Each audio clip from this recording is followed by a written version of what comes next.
It's taken half a Masechet Shabbat just to get to the Milachot, but the reason for that is many commentaries have pointed out that Seder Moed, the Masechtot, are done chronologically. The most obvious examples are Psachim and Yuma, where it's clear where they start from certain points in time and go to the very end. So the same could be said about Masechet Shabbat, that we dealt with many things that have to do with Erev Shabbat first, like getting things ready that you wouldn't be able to carry on Yom Tov, dealing with things like muktzah that you wouldn't be able to touch, so you've got to get them in a state of use that you can use them on Shabbat, talking about Shabbat candles and cooking and all the preparations for Shabbat. So now finally we're at the point where it's Shabbat already, and now we can talk about the things that you can't do on Shabbat.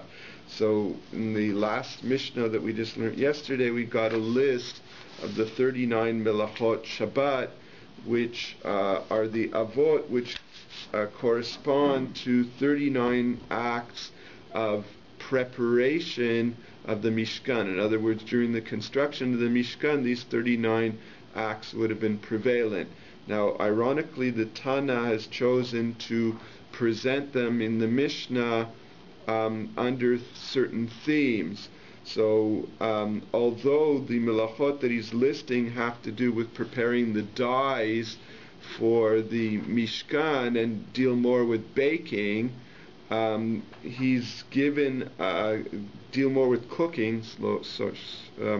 He gives an illustration of the process of baking bread and uses that as a way of explaining it to common people who know nothing about preparing dyes, to give you the parallel melachot in cooking bread, to show you that those would be the same melachot that you're not allowed to do on Shabbat. So we started yesterday with the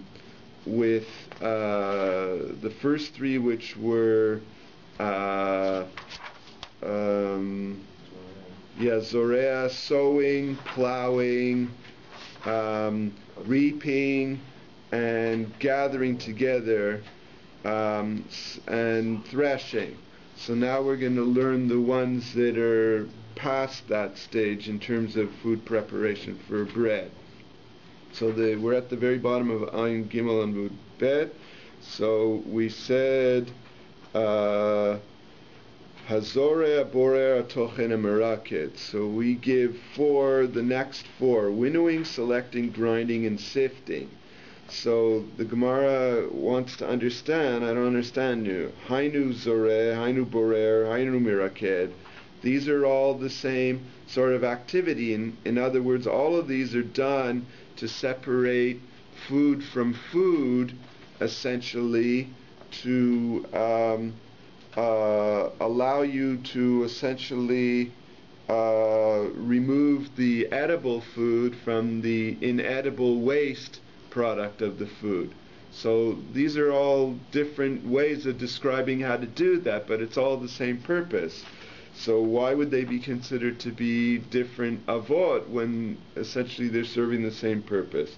So Abai v'Rava damri travayu kol milta dehavya b'mishkan afal gav deika dedamya la chashiv la. So he said, they answered that anything that was done in the construction of the Mishkan, even though there is another act that's similar to it, we call it a primary labor. Okay, so since winnowing, selecting, and sifting are discrete actions performed at different times during the processing of grain, the Mishnah lists them as three separate melachot, and one who performs all three is liable for three, even though they all are for the same purpose, but they're different stages of production. So the Gemara says, nami kotesh. So then why don't we consider pounding? In other words, when you're processing bread, these first steps that we talked about, threshing, winnowing, selecting, and sifting, those are all when you're trying to get it from the coarse bran to the flour. But then there's another stage later on that's called pounding, which is also a later stage where you take the inner layer, the bran, off. So it's also doing the same thing, it's just later in the process. So why didn't he consider that one? Because that is a stage of production. So Amar Abai shekenani ochel pito bilo ktisha. So one answer is, Abai says, is that a poor person doesn't prepare the flour to that finest stage. So they would skip that stage and just eat more coarse bread. Rav Amar Hamani Rebihi de Amar Avot Melachot Arbaim Chaser Echad. So Rabbah gives a different answer. He says more from a process of elimination. We know that there are 39 melachot, vi chashiv kotesh, havi le'arbaim. So if you added pounding, you would have 40, and we know that there's only 39, so we can't add one to the list, there's no room for it. So the Gemara says that's pretty lame. V'leicha chada mihanach, v'la'ayil kotesh.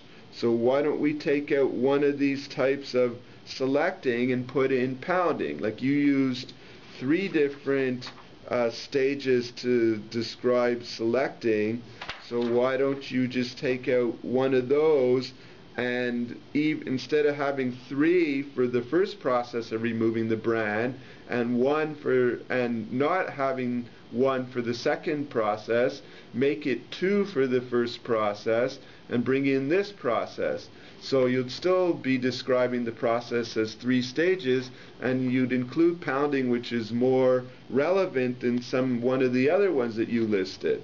So the Gemara says, "Ela mechaberta k'Abaye." It's easier to understand it according to Abaye, who said that for many people that bake bread, they just skip the pounding process. But isn't the Gemara obligated to go back to they're just using this as a comparison anyway. Right. I mean, why don't they go back and find out what was actually the separate activities in preparation of the dyes to make these decisions, rather than getting stuck in the thing which is a comparison about bread in the first place? That's not the origin anyway. Rashi asks that question. So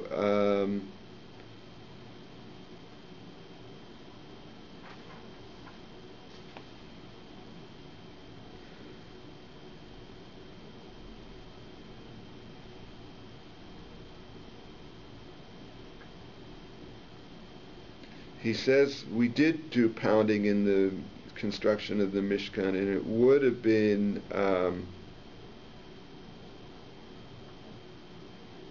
been more similar to the dyes. So he borrows the answer that Abai uses, that for many people that bake bread, they just skip that process. So then that process could be skipped. So I guess that's the answer they're sticking with, that process, although it could have been done, it could have been skipped also. Okay, so let's move on. So now we're talking about selecting.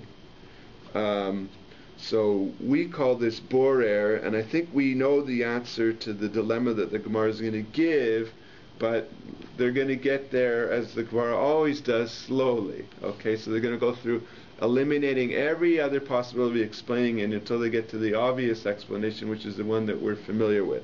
So borer is essentially selecting one item from another item, which, as we'll see on Shabbat, is not allowed to a certain extent. And the Gemara will explain to us when it is allowed and when it isn't allowed. So Tanurabanan ayu lefanav minei ochlim. So there's different foods in front of a person. Borer v'ochel, borer uminiach. The person can pick what he wants and eat it, or pick what he wants and leave it for somebody else to eat. V'lo, but he can't select. Being birer chayav chatat, and if he does select, then he's chayav chatat. So the Gemara says, well, make up your mind, will ya? My kamar, what are you telling me? First you're telling me that you can pick for yourself and eat, or pick for somebody else to eat later, and then you're saying that you can't pick, and if you did pick, you're chayav chatat. So make up your mind what you're trying to say. So he says, Amar Ula, this is what he's trying to say. Hachi kamar. So now the Gemara is going to go through numerous examples of trying to explain how you could reconcile these contradictory statements. So he says like this: Borer vochel libo biyom, uborer meniach lebo bayom. You can select what you want and eat it that day, or you can select what you want and somebody else will eat it that day. Ulamachar lo yivor, but you can't select something to eat tomorrow. Being birer, and if you did it that way, you selected something to eat tomorrow, like after Shabbat, chayav chatat. Then you'd be chayav chatat for that because you ended up doing something and not taking advantage of it.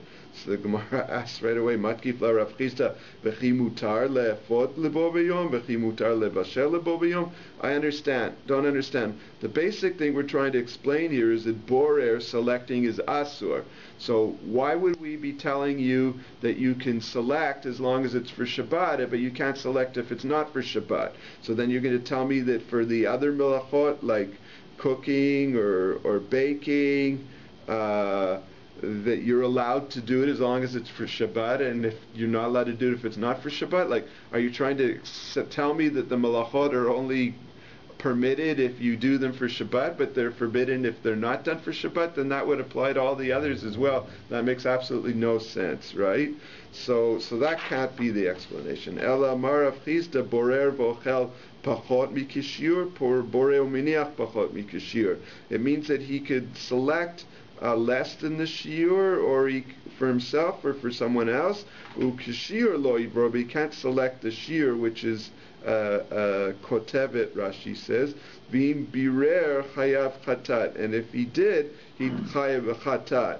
So once again, the Gemara says that doesn't make any sense. Matkif la Rav Yosef, v'chi mutar lefot pachot mikashir. So you're allowed to do the melachot of Shabbat that are asur as long as you do them less than a shear, and it's only that if you do them at the shear that they're forbidden on Shabbat. That doesn't make any sense at all. So Ela Marav Yosef, he goes like this: Borer vochel biyad, borer meniach biyad. He could select it as long as it's by hand and eat it, or select it for somebody else to eat it as long as it's by hand. Bekanonu betamchui lo yivror. And if he uses a funnel or a large plate, so what he means by this is use a funnel, like with beans, you would put the beans in the funnel and the food would drop down and the outer peel would stay at the top. Or if you're using like a large plate, you sort of roll the plate a few times and the bean becomes separated from the peel. So those you're not allowed to do. Vim birer patur. If you did it that way, there's no liability to a korban because it's not a normal way of sifting. Aval asur patur aval asur ubenapau kfara lo yivror. But of course, you're not allowed to use a proper sifting utensil like a fine sieve or a coarse sieve. Vim birer, and if you use one of those, chayav chatat, then you'd be chayav chatat. So that's how he explains it. So the Gemara says once again, Matkif la Rav Mamnua mine kanon v'tamchoiktani. Nobody said anything here about sifting implements. We were talking about selecting. So how are you shifting the focus to which utensils you're allowed to use for sifting or not? We didn't get into that discussion here at all. El Amar Rav Hamnuna, meanings borer ve'ochel ochel mitoch psolet, borer uminiach ochel mitoch psolet. What we mean is that when you select something, you're allowed to take the edible from the inedible to eat for yourself, or the edible from the inedible for somebody else to eat. But psolet mitoch ha'ochel lo yivor, but you can't shove aside what you don't want to eat to get to what you do want to eat. Being birer chayav chatat, and if you do it that way, then you'd be chayav chatat. Now, of course, that is actually the conclusion, but the Gemara is going to challenge it because it can't mean just that. So the Gemara says, Matkif la abayi midei ochel mitoch psolet tani. Who said anything here about food from like removing food from waste or separating food from waste from food? That's not the plain reading of this. El amar abayi borer vochel le'alter, or borea uminiach le'alter. What it means is that you can choose what you want to eat, as long as you're going to eat it immediately, or choose what you want to eat as long as somebody else is going to eat it immediately. But not for later in the day. Vim birer nasa kiborer lootzer v'chayav chatat. And if you did do it that way, you selected something to eat and left it for later in the day, then it would be as if you're doing it for storing, and then you'd be chayav chatat. So the Gemara therefore says, Amarua Rabbanan Kameda Rava Marlu Shapir Mar Nachmani. And when they repeated this to Rava said that what Abaye said is correct. He referred to him always as Nachmani. So now the conclusion from this discussion is that actually there are three conditions that apply to borer in a permitted fashion to do it on Shabbat. It would have to be ochel mitoch psolet, so it always has to be ochel mitoch psolet, and it has to be biad, and it has to be eaten immediately. Okay, so all three of those last observations that we have come together. Okay, so now the Gemara deals with another situation. What if there's multiple types of food? We just talked about food from waste. Okay, but what about if there's different foods on your plate and you just happen to like certain foods more than other foods, but it's all food, right? So ayu lefanav shnei minei ochlim ubirer v'achal ubirer veiniach. So what happens is he picked what he wanted and he ate, or he picked what someone else might want and left it for that person to eat. So Rav Ashi matzni patur. Rav Ashi says there's nothing wrong with this, but he's learning it, in other words, patur of al asur. It's forbidden, but there's no liability. And Rabbi Yirmiyah B'Difni matzni chayav, that's also considering selecting, because essentially by picking one food over another food, you're treating the other food as waste. So then, once again, you would have to meet those conditions that we just set out, that you would have to pick what you want to eat, and by hand, and to eat immediately, as opposed to maybe he shooed away the things he didn't like, like it was peas and carrots, and he doesn't like peas, right? So he's pushing the peas away to get to the carrots. So the Gemara says, Rav Ashi matni patur vatani chayav. But how could Rav Ashi say patur of al asur? But we just learned that selecting is chayav. So the Gemara says, lo kashya habe kanon betamchoi haben apa b'kvara.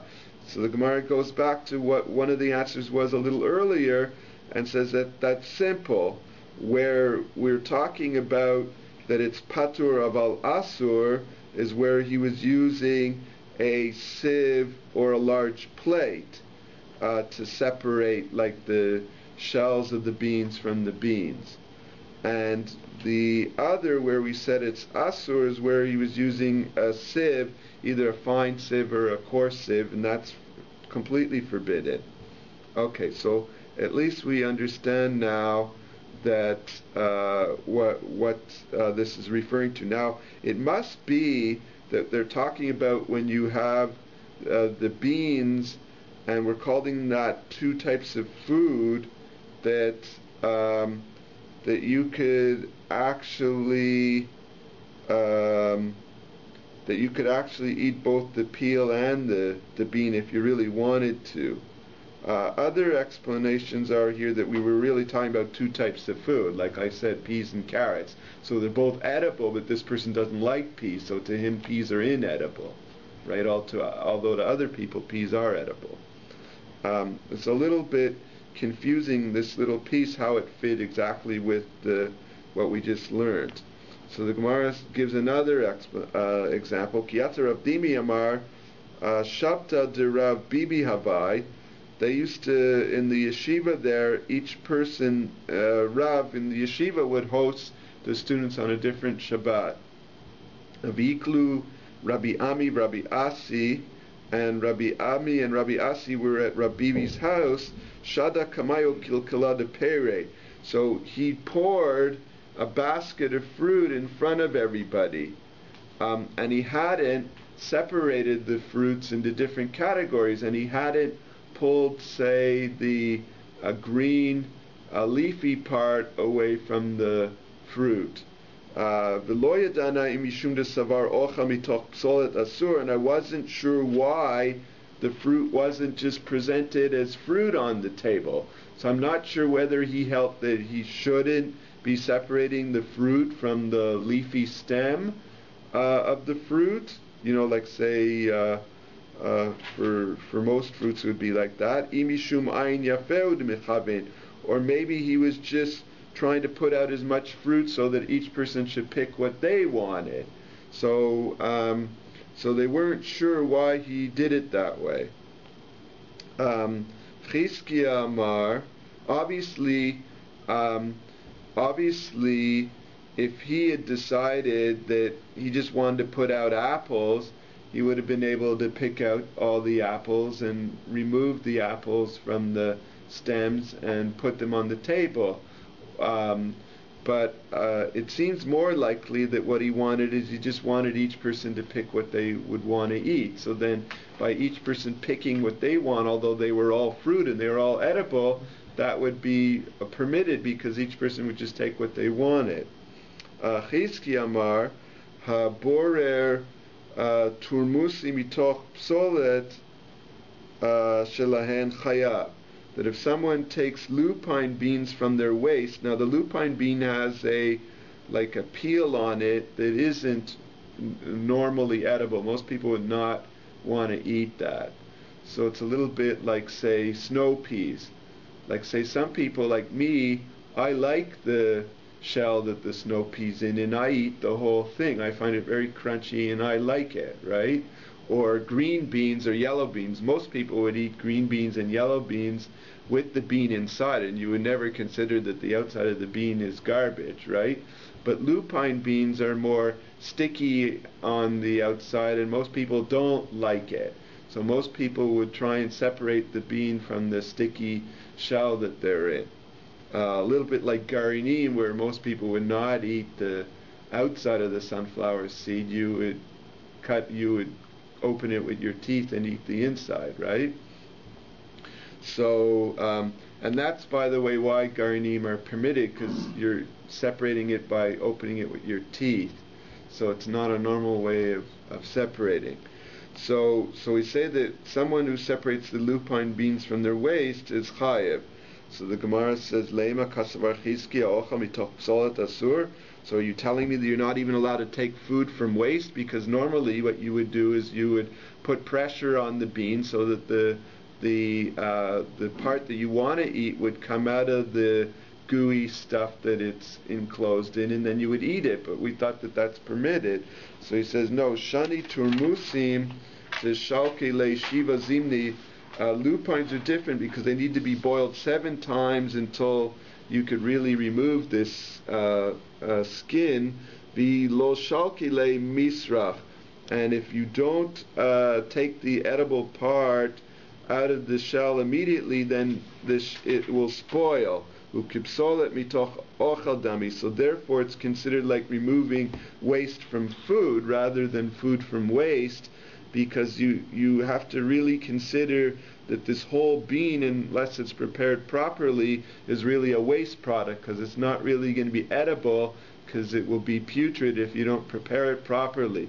So therefore it would be almost like you're having to remove the waste to get to the bean instead of the other way around. Okay. Vatochen, we said grinding. So Amara Papa Haiman de Pari Silka Chayav Mishum Tochen. So now the Gemara is going to give you other malachot that have the same context as the malacha that we're talking about, and therefore it's also considered an av malacha. That's what Rabbi Torchin was trying to explain yesterday. So these are some examples of it. So we're saying grinding, which would normally be done by grain. If someone cut up beets into tiny pieces, like mincing it with a knife, that would be considered mincing. That would be considered grinding also, because by beets that would be how you would cut it to eat it. So that's also considered grinding. So Amarav Menashe Haiman de Sali Tzilte Chaya Mishum Tochen. And similarly says someone who chops thin chips of wood out of a larger block for kindling, that would be considered grinding. Amarav Ashi Kapid Mishchata Chaya Mishum Mechatech. And Rav Ashi added that if someone was trying to make them into a uniform size, then he'd be liable for cutting also, because like when you cut material, you try and get it into a uniform size. Okay, Valash Va'ofen, eating and baking. Marav Papa Shavak Tana Didan Bishul Samamamin Dahabi B'Mishkan V'Natak Ofe. So Rav Papa, it says that why are we talking about kneading and baking? We should be talking about like the cooking of the herbs that was done in the Mishkan. So he says that the Tana used the parallel processes.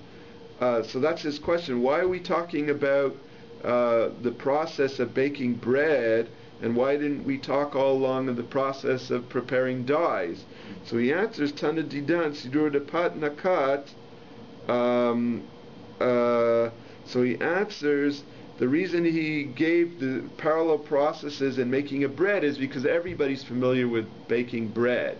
So if you tell them the process for baking bread and all of those things are avot melacha, then they'll understand that if you're using a parallel process to produce dyes, that would be forbidden. But if you explain to somebody about dyes, that wouldn't register to people what you're even referring to. They have no reference point to those parallel processes. So therefore he used a common example which everybody would be familiar with.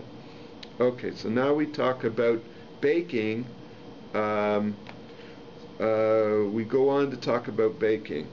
Amar of Achabar of Avira Haiman de Shada Sichta Latuna Chaya Mishum Mivashel. Someone who throws a peg into the oven to harden it is liable for cooking. So wait a minute, the Gemara says, Pshita, isn't this obvious? Isn't this obvious? Because by putting the peg in the oven, that's going to make it hard. So essentially, that's cooking. Anything that you put in the oven that starts soft and ends up harder is cooking. So the Gemara says, no, it's not so simple, because Ma'odatema l'sharuri mana kamechaven kamash malan demirfe rafe v'hadar kamit. The definition of baking is that first it softens the ingredients and then it hardens the ingredients. But of course by a peg there's no concept of softening.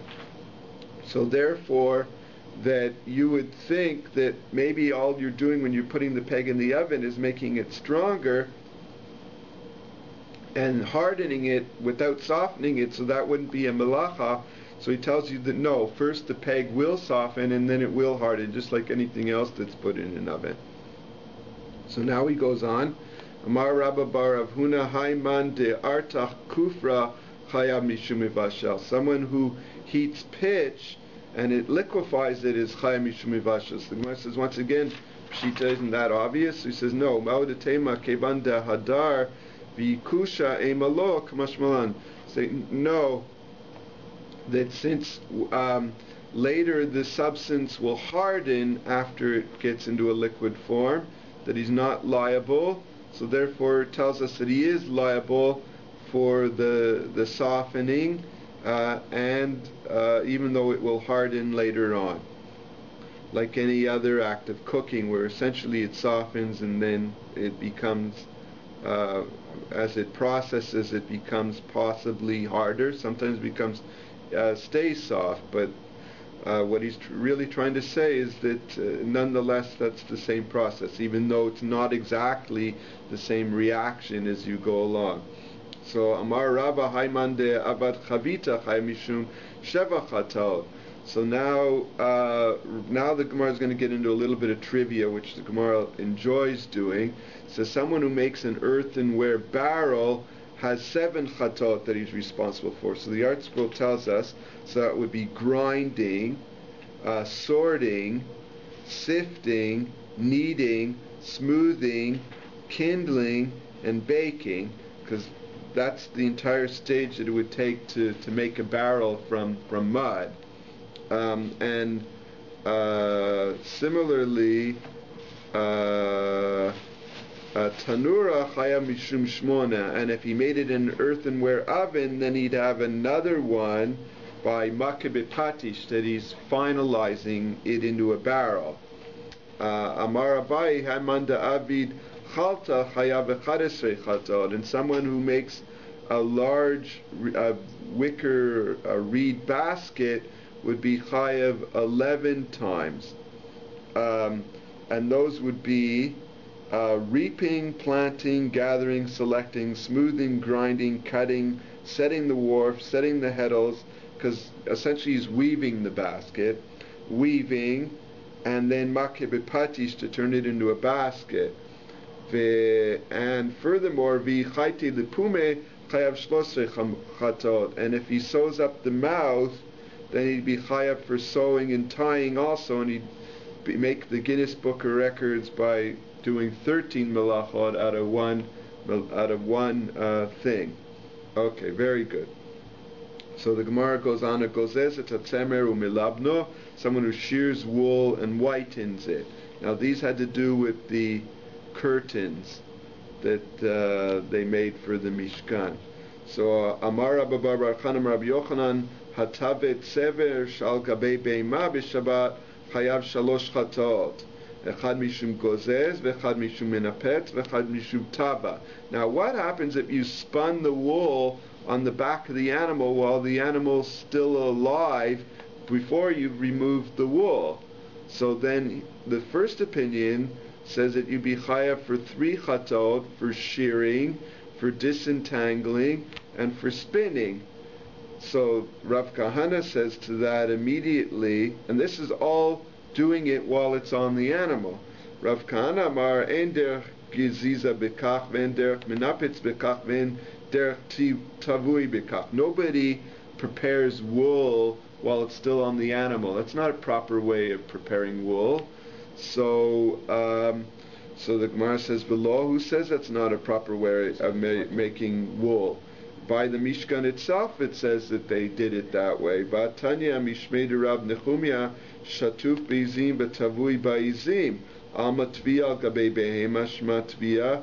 So we see, because it said by the pasuk tavuat aizim, they spun the goats. So it's mashma that they spun the wool on the goat while the goat was still alive and without taking it off the goat. So the preparation was done on the live animal before removal from the animal, right? So the Gemara says, Chochma Yetera Shani.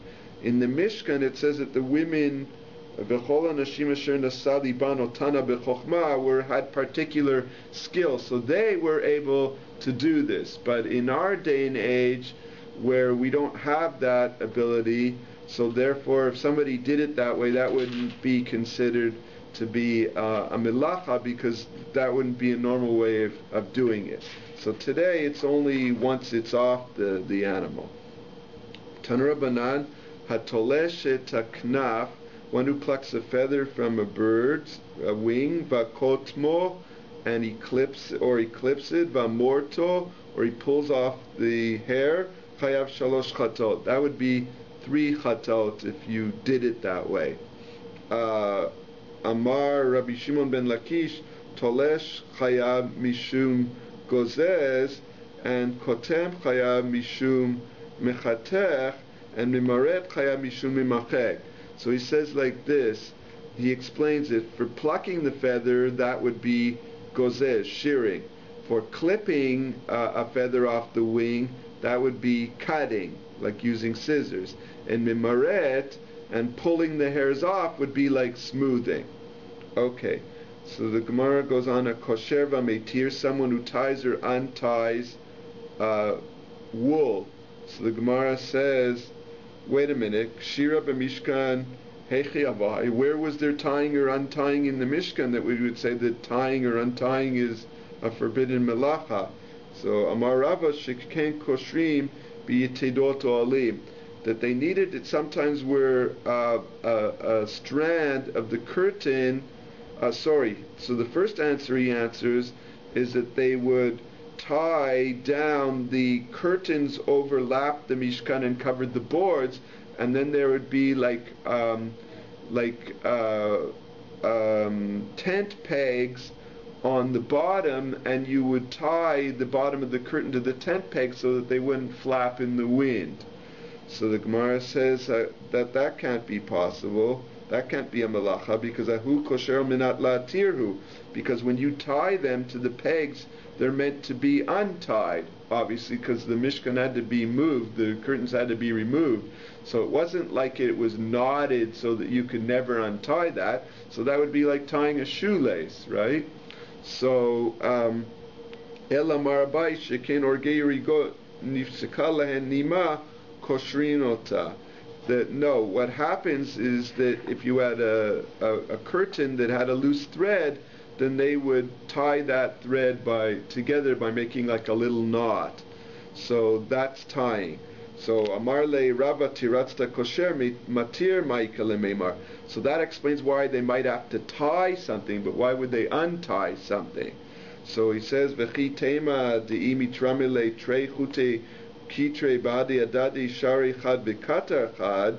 So, and if you're going to say that it would be if you had two strands of the curtain beside each other that both became unloose, so one you would tie and one you would untie, so otherwise it would be too big a knot and it would be too visible. So he says, Hashta lifnei melech basar v'dame nosim ken lifnei melech mochayev klima kadosh baruch hu osim. But that would be considered to be a shoddy piece of work, that if you were looking at a piece of fabric like that in the marketplace, you wouldn't buy it because you would say it looks ridiculous. So obviously they wouldn't do it that way if it was for the curtains. They would have repaired it, right? So they would have taken the strands out and completely replaced them. Ela marava b'teim Rabbi Ilai sheken sidei chilazon koshrim matirin. What he explains is that the chilazon trappers that were trapping the chilazon for the dyes that they needed were tie or untie their nets. So that's what we're talking about. So then we'll do one last little piece. Vatofer shtei tfirot, someone who sewed 2 stitches. Valo kaima, but 2 stitches can't last. That's not, 2 stitches is too weak. So Amar Rabba Bar Bar Chana Amar Rabbi Yochanan v'hu shekashran. We're talking about he tied the 2 ends of the thread afterwards, so then yes, 2 stitches and then tying it at the edges would be a melacha, that would be durable. So that's the melacha that we're talking about.